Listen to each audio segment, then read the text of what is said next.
Arsenal didn't sign Alexander Isak this summer, but they did enjoy an unprecedented transfer window, shelling out around £300 million on strengthening Mikel Arteta's squad, making it ready for the demands of another Premier League title charge. Many pundits insist that the Gunners simply have to win it this year. It's hard to disagree with that, but Liverpool have also had a rip-roaring window, ending it in style by welcoming that man Isak to Anfield. A long-term target for the North Londoners. There may well be some disappointment on Arteta's end that he's gone to a title rival, but this has been a successful window for Arsenal. Victor Gyökeres has arrived and hit the ground running, scoring twice against Leeds. A boyhood Gunner in the form of Ebereki Eze has also arrived, joining Noni Madueke in the forward line. The midfield has been bolstered by the arrivals of Spaniard Martin Zubimendi and Brentford's former captain Christian Norgard. At the back, Christian Mosquera and deadline day signing Piero Hincapié have rounded things off nicely. Mosquera was imperious at Anfield on Sunday, standing in for the injured William Saliba phenomenally. Those in charge of the recruitment at Arsenal did a phenomenal job this summer and will point towards Eze and Madueke as genuine options on the left-hand side of the attack. Madueke began the game against Leeds on the left, but certainly made a better impact when employed on the right, with Saka out injured last weekend. The more natural option on the left flank is Eze, a central attacking midfielder by trade. He enjoys playing in the pockets on the left side of the pitch and showed that against Liverpool, making an instant impact when he skipped into the penalty area before being brought down by Joe Gomez. So we thought, anyway, a penalty was not given. But what they really missed was a blockbuster left winger. During the course of the summer window, they were linked with moves for Rafael Leo and Rodrygo.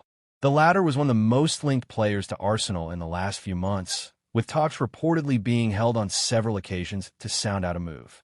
Having barely kicked a ball since Xabi Alonso's arrival in the Spanish capital, he should have moved, but has ultimately stayed with Madrid, where he'll fight for a place in the team.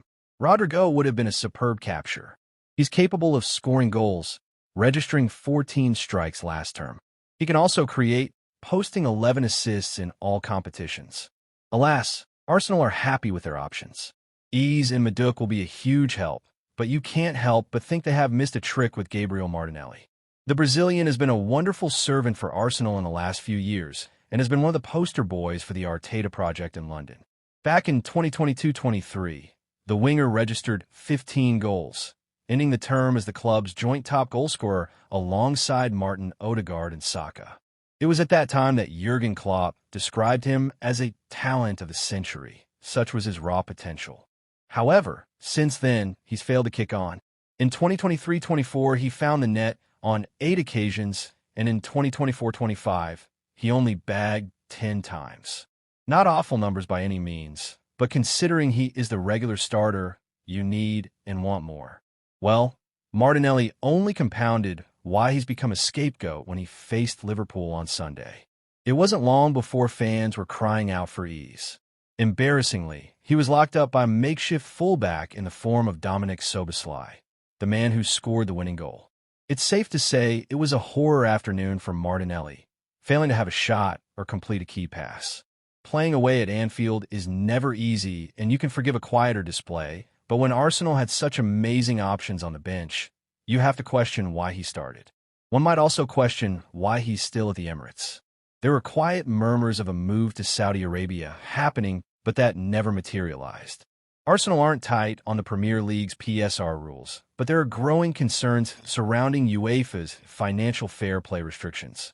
Selling Martinelli would have alleviated that, or even funded a move for the likes of Rodrygo or Leo, both of whom would serve as big upgrades for Arteta.